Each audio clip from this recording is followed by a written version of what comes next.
안녕하십니까. GBS 북토크의 바보 목사입니다. 자, 오늘은 2004년도 제28회 이상문학상 작품집 대상 수장작 김훈의 화장 이라는 책을 소개하고자 나왔습니다. 기도하십시다. 성령 하나님 오셔서 오늘 정말 김훈의 짧은 소설 화장을 통해서 우리가 삶 속에 또 우리 선교지에서 어떻게 쓰여야 되는가에 대한 저의 나눔을 가지고자 합니다. 배워서 남주자. 정말 우리가 느끼고 깨닫고 우리 삶 속에서 필요한 부분들 우리 잘 나눠줄 수 있도록 도와주세요. 감사하며 예수님의 이름으로 기도합니다. 아멘. 여러분 안녕히 계셨습니까? 그동안. 자, 혹시 여러분 김훈이라는 저자를 아시나요? 김훈. 이거는 이제 다음 북톡이 되겠지만 김훈. 제가 김훈이란 그 저자를 칼의 노래라는 책으로 만난 다음에 솔직히 너무 충격을 받아가지고 그 후로는 김훈이라는 단어가 들어간 책은 다 한국 가서 사다가 거의 다 읽었습니다. 이제 뭐 그 책이 출판이 끝나가지고 그 자전거 타고, 이분이 또 자전거의 매니아인데 자전거를 타면서 전 한국을 돌면서 쓴 이 에세이들이 있어요. 그거는 이제 출판이 끝났다고 그래서 할 수 없이 제가 유스 북스토어 가서 사고 그랬는데 있습니다. 알라딘이라는 그 중고책이 파는 데 있죠, 강남에. 근데 너무나 재미난 건 이 책은요. 제가 살고 있는 세리토스라는 미국 도시 도서관에 한국 책을 그렇게 많이 모아 놓은 거는 또 처음 봤어요. 그래서 거기 그냥 지나가다가 이거 봐라 그러고 김훈 씨가 쓴 책, 이거는 기슭이라서 이건 너무 발견하고, 또 생각의 나무 김훈의 책, 그리고 이거는 김훈뿐만이 아니라 여러 명이 상을 받았기 때문에, 근데 이분이 대상을 받았죠. 화장이라는 겁니다. 그리고 딱 도서관에 서서 펼쳤는데, 야, 2004년도면은 꽤 오래됐는데 그때는 벌써 유명하지 않았나? 왜냐하면 그 칼의 노래가 그 전에 나온 거로 아는데, 근데 딱 보는데 너무 또 좋았던 건 2004년 1월에 이어령 씨가 이 책을 그 심사위원회였더라고요. 그래서 이어령 씨의 심사위원, 왜 이어령 씨가 이 책을 이렇게 좋아했는가. 그래서 그걸 딱 읽으면서 와, 맞다. 맞다. 제가 읽어드릴게요. 각 심사위원들의 중점적 심사평. 그래서 이어령 문학평론가, 우리 그리스도 사람들에게 정말 너무나 중요한 분이죠. 딸의 죽음을 신앙으로 삭히면서 쓴 책들이라든지, 또 이어령 씨의 책 거의 또 다 대부분 읽었는데, 저는 사실 이어령 씨가 예수를 만나기 전에 디질럭이라는 책을 썼어요. 디질럭. 그 책을 읽으면서 참 이분은 천재며 거의 예언적이다라고 했는데, 나중에 신앙이 들어가면서 참 책을 썼는데 은혜가 됐죠. 근데 이어령 씨는 이렇게 쓰고 있습니다. 두 여체의 대위협법과 생명의 심연 넘기, 소설의 한계를 뛰어넘은 통합적 감동을 자아내는 대작. 김훈의 상상력과 유추작용은 예사롭지 않고, 머리카락에서 질의 이미지에 이르기까지 여체를 통한 인간의 실존적 의미는 에로스와 타나토스를 넘어 보리라는 불교적 의미론의 세계까지 침참해 간다. 보리. 그렇죠? 제가 그냥 읽어드릴게요. 너무나 동의가 하기 때문에. 김훈의 화장은 소설의 한계를 뛰어넘은 예술의 통합적 감동을 준다. 죽어가는 아내의 육체와 직장 신입 여사원의 육체, 이 두 개의 몸을 축으로 전개되는 이야기는 흡사 대위법으로 잘 구성된 음악을 듣고 있는 느낌이다. 음악, 노래 뭐 그러잖아요. 칼의 노래, 그죠? 그 다음에 뭐 칼의 노래뿐만이 아니죠. 우리 김훈 씨는 그 후에 쓴 현의 노래, 뭐 여러 가지 책이죠. 현의 노래라는 것도 있고 칼의 노래라는 거 있고 강산노진 뭐 여러 가지가 있지만, 이분을 읽으면서 제가 C.S. 루이스와 같이 잘 어떤 그 기둥을 세워 놓고 그 기둥 가운데 이게 모자익을 해서 촥 나아가는 이러한 거를 제가 보는데 정말 훌륭합니다. 동시에 그것은 여러 가지 색채와 형태들이 마법의 조화를 이루고 있는 한 폭의 그림을 연상시킨다. 그림으로 그려진 시체가 이미 진짜 시체처럼 흉하지 않은 것처럼 소설 첫머리에 죽음을 알리는 신전도 묘사나 반짝이는 종양을 찍은 사진의 영상들은 오히려 아름답기까지 하다. 암울한 죽음의 색조들이 울트라 마린 블루에 밝고 투명하게 화장한 여체와 얽혀 있기 때문이다. 당신의 아기의 분홍빛 입술은 깊고 어둡고 젖어 있는데 당신의 산도는 당신의 아기의 입속 같은 것인지요? 라는 대목에서 보듯이 작가의 상상력과 유추 자격은 예사스러운 것이 아니다. 머리카락에서 질의 이미지까지 이르기까지 여체를 통한 인간의 실존적 의미는 에로스나 타라토스를 넘어버리라는 불교적인 의미론의 세계로까지 침참해 간다.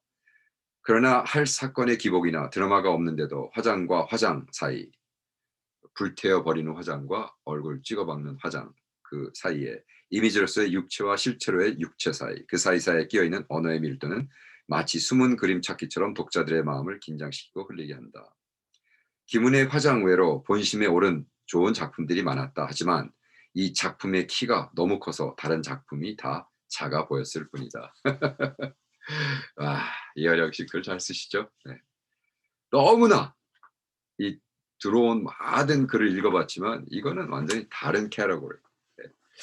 제가 그런 거를 느끼거든요. 김은 씨 책을 읽으면 이거는 뭐 이렇게 키재기도요. 도토리끼리 만나서 해야 재밌는 거예요. 근데 갑자기 도토리가 수박을 만나면 기가 확 죽잖아요. 그죠? 네. 근데 수박끼리 만나서 뭐 이렇게 막 할 때도 근데 갑자기 수박이 탱크를 그죠? 탱크를 만나면 이런 완전히 다른 수준인 거죠. 차원이 다른 거죠. 김은 씨의 책은 읽으면 읽을수록 이분의 생각은 어디서 나온 걸까? 솔직히 뭐 너무 짧은 거라 이거를 내가 뭐 50페이지 딱 그렇기 때문에 이거는 정말 꼭 한번 읽어보세요. 그리고 다른 분들의 이 그 크리티시즘에서 읽으면서 아마 김은의 책이 이런 거로구나. 여기 또 작품론에 여기 있습니다. 김인환 문학평론가 고려대 교수가 이렇게 얘기합니다. 무의식의 리비도는 언제나 신들을 창조한다. 사고가 안 나는 젊음은 없다. 사람들은 모두 밤새워 기로하고 슬퍼하며 떨며 아슬아슬하게 젊음의 고비를 넘기지만 사고가 날 걱정을 안 하게 되자마자 늙음이 찾아온다. 라고 하면서 이 얘기를 합니다. 여기서 또 똑같은 얘기지만 하겠습니다. 자, 인간은 모든 신을 만나고 신을 이별하고 새로운 신을 만난다. 이야기는 단순하기 그지없다. 어린 여자 하나가 늙은 시인의 앞에 앉아 있다가 어디론가 걸어간다. 그 외엔 아무것도 일어나지 않았다. 그죠? 시인은 소녀의 현존 자체를 우주적인 사건으로 묘사한다. 당신의 이름은 추운주. 죽어가는 아내와 싱싱한 젊은 추운주와의 대립.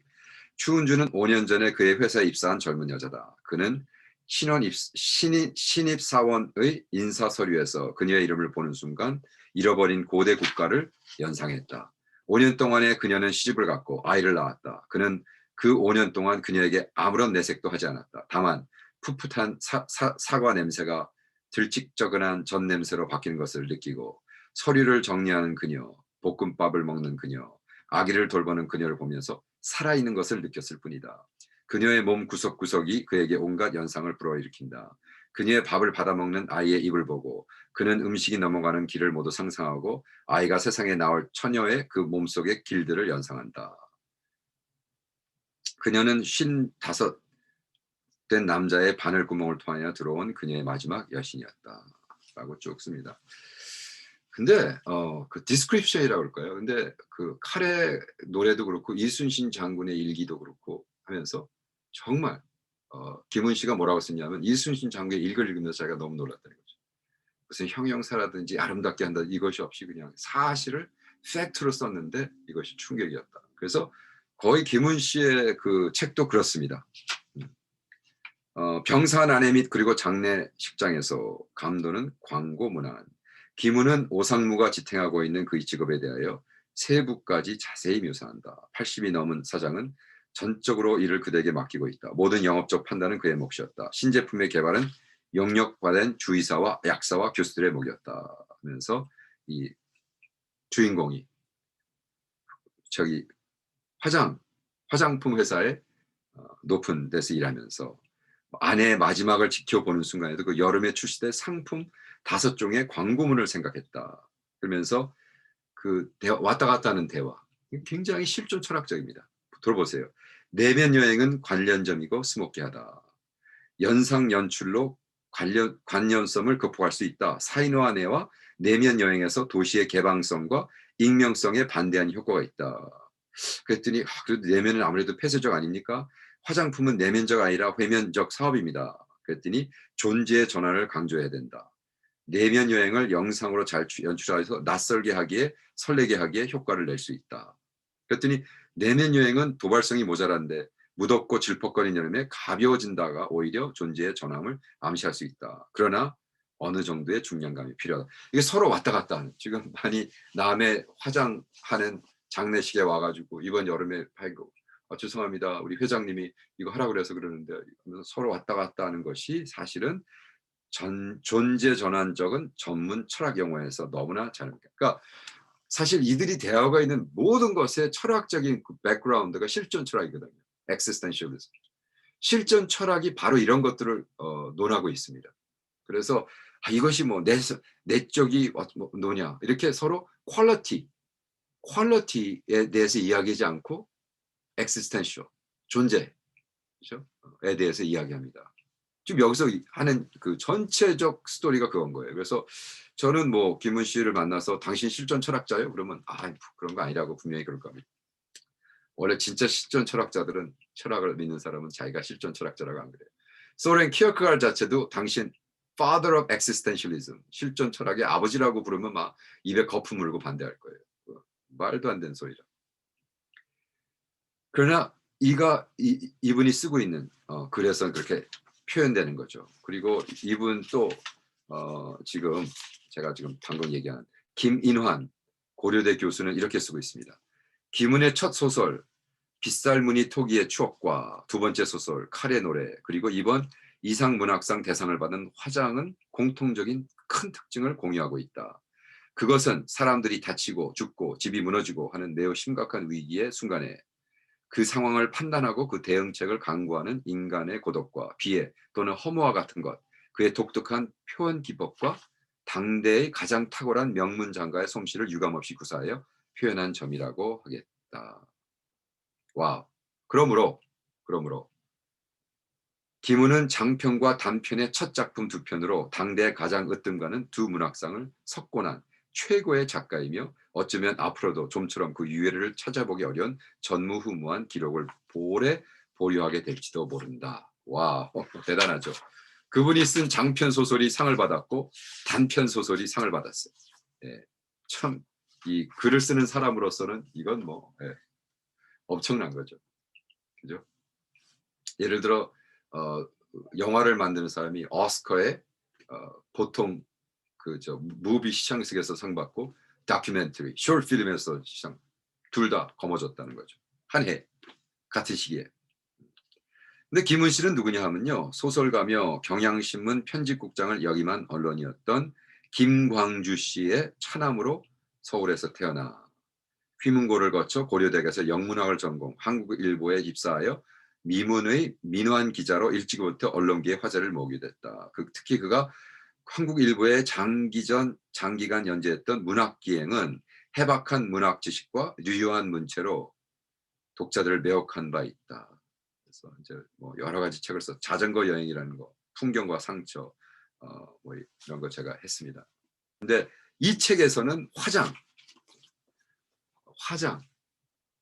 죽으면 태워버리는 거. 그리고 여자 화장 살아있는 동안 얼굴에 찌바르는 거.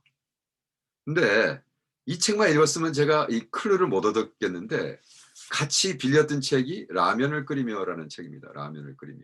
그래서 김훈 씨가 작가가 이 책은 언제 썼냐 하면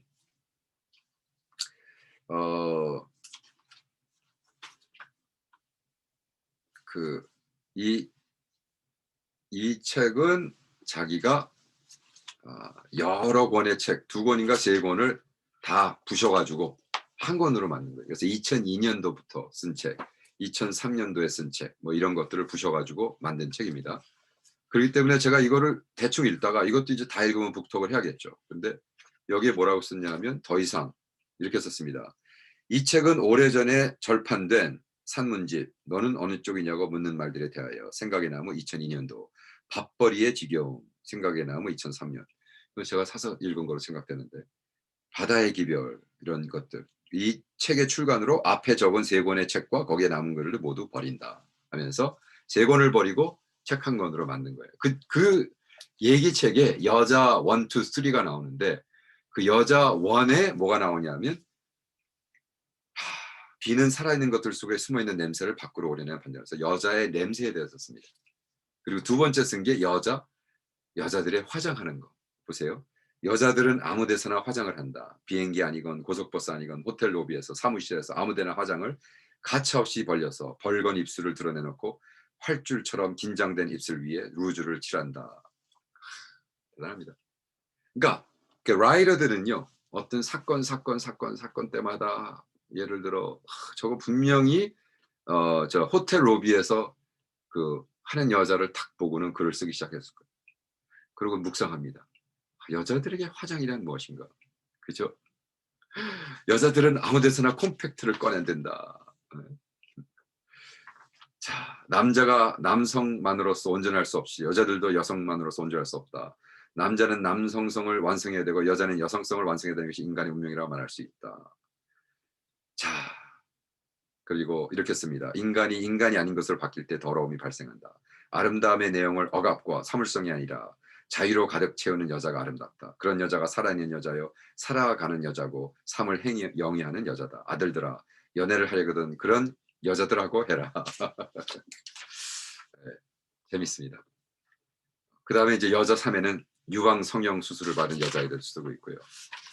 그러니까 그 여자 넷에서는 그 여자들의 패션, 옷 입는 거에 대해서 탱크탑 입는 거. 그 다음에 여자 5에서는 슈퍼모델, 여자의 미란 무엇인가.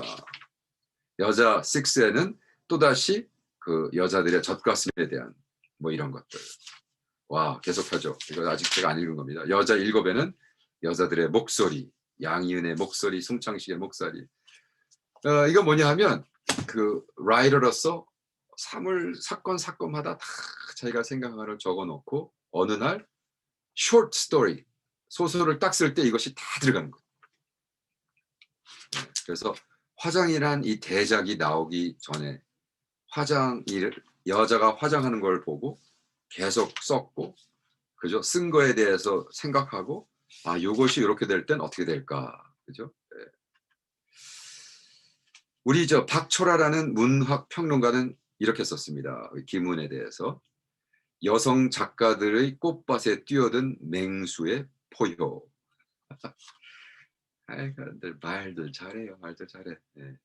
멋있어. 여성 작가들의 꽃밭에 뛰어든 맹수의 포효. 김훈의 내면에 깃든 폭력 속에서 아름다움 꿈꾸는 반항의 영웅주의. 그는 우리의 옹색하고 비루한 삶에 대한 선전포고를 앞둔 장수 같다. 비록 많이 쓰진 않았지만 계속 힘찬 언어로 좋은 작품을 써나갈 것이다. 화장은 죽음으로서의 화장, 이 동시에 삶으로서의 화장과 겹쳐 죽어간 아내의 간병과 장래의 기록이 젊은 부하 여직원에 대한 절절한 애모의 기록과 교차하며 너무 재미있고 자연스러운 표현 기법을 구사했다. 그 안에는 피할 수 없는 죽음과 삶의 드라마를 자신의 존재 안으로 끌어들여 과장도 회피도 없이 상황과 정면으로 부딪혀나가는 인물, 인상 속에 들어지는 영웅이 있다. 와. 그러면서 김훈에 대한 이야기를 합니다. 그리고 김훈과 그 아주 친한 그래서 김훈과 정기적이지는 아니지만 자주 만나는 이 친구라고 소개했습니다. 박철화라는 씨는 문 한편한 거는 김훈이랑 술을 자주 마신대요. 그래서 이렇게 썼습니다. 김훈의 핵심인 고독하고 허무한 싸움 속의 영웅. 상황은 물론 주어지는 것이다. 우리는 그 상황 안에서 선택과 행위를 통해 아름다움을 만들어야 한다. 그것은 고독하고 무서우며 허무한 싸움이다. 결국 혼자 짊어지는 것이기에 고독하며 순간순간 독버섯처럼 유혹하는 욕망의 지뢰를 밟고 가는 것이기에 무섭고 또 끝이 없기에 허무하다. 하지만 그 싸움을 그만두는 순간 우리는 마치 페달 밟기를 멈춘 자전거처럼 짐승의 시간으로 떨어지고 만다. 나는 김은 문학의 핵심이 바로 그것이라고 생각한다. 와, 어떻게 이렇게 잘 쓸까요, 글을? 김은이란 분의 책을 읽고 있으면 제가 칼의 노래를 읽으면서 느낀 거지만, 아, 맞다, 맞다. 김은이 보는 세계가 실존 철학적으로 아름답게 하지도 않고 미묘하지도 않고 어글리파이 어둡게 하지도 않지만 그것에 하나님이 없는 실존 철학은 끝없이 존재하는 허무주의에 빠질 수밖에 없는 거죠. 그러나 실존주의가 키에르케가드를 만나서 하나님을 만나면 엄청난 파워가 있는 거죠. 왜? 그들은 논리와 이상과를 초고해서 현실에 충실하기 때문에. 보세요. 그래서 이 화장은 아주 흥미있는 작품이다. 죽음으로써의 화장이 동시에 삶으로써의 화장과 겹치기 때문이다. 뇌 종양으로 죽어간 아내의 간병과 장례 기록이 같은 회사의 젊은 부하 여직원에 대한 절절한 연모의 기록과 교차하는 것이다. 어쩌면 상투적인 불륜의 고백일 수 있지만 그런 상투적인 추측을 뒤집는 데한 소설의 놀라운 면모가 있다.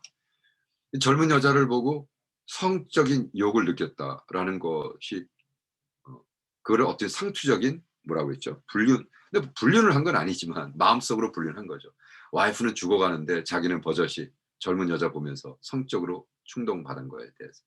그러나 이것을 화장이라는 거로 왜 자기가 화장품 회사에 일하기 때문에 화자는 국내 출지 화장품 회사에서 상무의 자리에 올라 있는 50대 중성 중년 남성이다. 뇌종양에 걸려 몇 번의 수술을 받고도 끝내는 순종한 아내를 바라보야 하는 그의 시선은 냉철한 객관적 관찰자의 그것이다. 그러니까 예를 들어 이런 거죠. 아내가 아파 너무 괴로워 나는 너무 슬퍼하고 있다. 나는 너무 괴로워 슬프다. 내가 사랑하는 아내야. 그렇게 쓰지 않는다는 거죠. 이순신 장구가 그 자기네들의 그걸 도망간 병사가 있다. 오늘 나는 병사의 목을 5을 쳤다. 오늘 바람이 많이 분다. 내일을 준비한다. 그러니까 이순신 장군 칼의 노래에서 하는 것처럼 이 사람은 철저하게 삼자 입장에서 아내를 합니다. 소개합니다. 그걸 묘사하지 않습니다. 이렇게 아내의 토사물과 배설물을 치우고 악취를 풍기는 몸을 씻어주기까지 하지만 그의 시선을 통해 드러나는 아내의 삶으로부터 죽음으로 건너가는 하나의 생명체일 뿐이다. 이것이 소설의 죽음, 즉 화장의 실제를 누린다 하면서 정말 그 아내가 그 수술 때문에 항문이 열려 있어가지고 뭐 똥의 냄새 뭐 이런 냄새를 뭐 아프다 슬프다 괴롭다 하지 않고 그대로 그냥 풀어놓습니다. 그렇게 그대로 씀으로써 읽는 사람들이 오히려 더 충격을 받습니다. 더 충격을 받아요. 그래서 이렇게 씁니다. 이처럼 죽어가는 아내와 살아있는 추운주 사이를 오가는 희자의 마음이 이 소설에 지워지지 않는 무늬를 남긴다. 그런데 그 무늬는 일상으로 배경을 하고 있기에 더욱 강렬하다. 그때 일상이란 아내의 장례가 진행되는 동안에도 회사의 광고 컨셉트를 잡아야 하고 아까 제기했죠. 실존 철학적인 컨셉트 얘기했다고. 장례를 마치고 돌아오는 지극이 시무적 추운주의 차직절을 결제해야 하는 무서운 일상이다. 그래서 그 추운주라는 좋아하던 애가 사직하고 떠났다. 그래서 얼마를 준다. 3만 5천 불을 준다. 뭐 이런 얘기를 썼더라고요. 소멸의 어두움과 환한 빛의 삶, 모든 일상의 질서를 이루는 무심한 현실일 뿐이다. 그렇게 무심하다 못해 냉혹한 일상 속에 화자의 말 못할 순정은 파묻힌다. 소설의 마지막은 그래서 이렇게 끝난다. 두 가지 일의 모든 결정을 내리고 오는 그날 밤 나는 모처럼 깊은 잠이 들었다. 내 모든 의식이 허물어져 내리고 증발해 버리고 깊고 깊은 잠이었다. 그런데 그가 깨어나 일어난 모습은 어떨 것일까? 나는 그게 궁금하다. 멋집니다. 그러면서 이렇게 썼습니다. 기문다운 절제와 중용 그리고 안으로 잘 갈무라진 그의 글. 자주는 아니지만 김은과 나는 거의 정기적으로 만난다. 저녁 시간 그가 사는 일산에서 함께 식사를 하거나 술을 마신다. 거기에는 몇 사람의 고정 출연자들이 있다. 모두가 다 그를 따르고 좋아하는 사람들이다. 그렇게 도당을 거느린 걸 보면 그가 서울 깍쟁이만은 아닌 것 같다. 때로는 그들과 멀리 여행을 가기도 한다. 그런데 놀라운 것은 날이 다르고 해가 다르고 장소가 달라져도 그는 언제나 변함이 없다는 사실이다. 늘 기문스러운 시점에서 그는 움직인다. 절대로 과식하는 법이 없고 또 취해서 비틀거리는 모습은 보이지 않는다. 알고 있던 모습만큼 웃고 이상되었던 지점에서 끝을 낸다. 기문의 특유한 화려한 수사가 만발하는 순간에도 절대로 자신을 내버려 두지 않는 안으로 잘 마무리된 그의 글이 그러하듯 말이다. 멋있죠? 네, 참 라이터로서 배울 점이 많은 분 같아요. 제가 언제 한번 이분을 만나서 김은 씨를 만나서 하나님을 얘기하고 창조를 얘기하고 예수를 얘기할 때 제가 어떻게 접근을 해야 될까? 네, 여러분 이런 분들 예를 들어 류시화 씨, 김은 씨 이런 분들 만났을 때 우리 참 아쉽게도 우리 최인호 씨는 돌아가셨죠. 캐톨릭이었던 최인호 씨가 저희 뭐 친척분인 저 어머님 쪽으로 친척분인데 사촌 형님인가 뭐 그 정도 되는데 최인호 씨랑도 참 만나서 하고 싶은 말이 많았는데 벌써 가셨어요. 그래서 만약 하나님이 허락하셔서 김은이나 류시와나 만날 수 있다면 저는 창조론으로 시작할 겁니다. 그러니까 종교적인 입장이가 아니라 철학적인 창조론. 그래서 무에서 유란 무엇인가.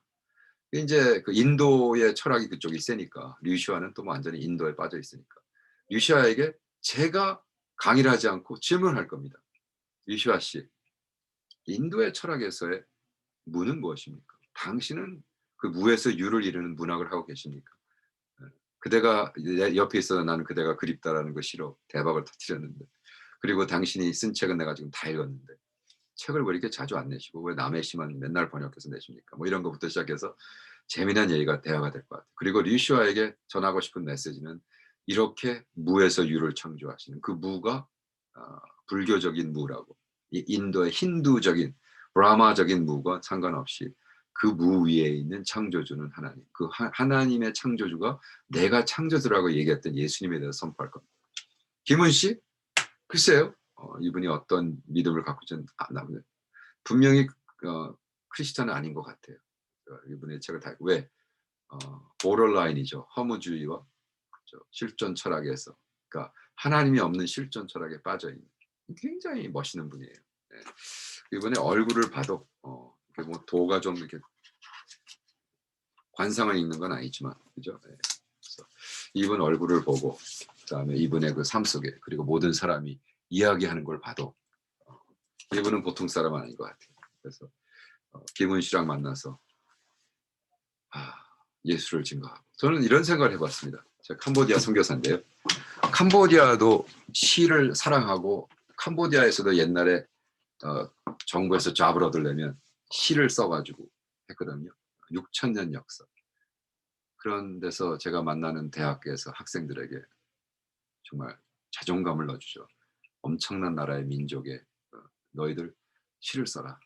그리고 우리 마틴 하이데거가 했을 때 시가 인생의 가장 문학의 가장 큰 꽃이며 열매다라고 했을 때 도전합니다. 여러분 삶 속에 정말 화장과 화장 사이에 산 것과 죽은 것에 여러분은 어떠한 믿음을 갖고 사십니까? 여러분이 그것을 글로 쓸 수 있다면 어떠한 소설을 못 쓰려도 시 한 편 써야 되지 않겠습니까? 아멘. 여러분 다음 북톡에 그러면 뵙겠습니다. 자, 승리하세요. 바이.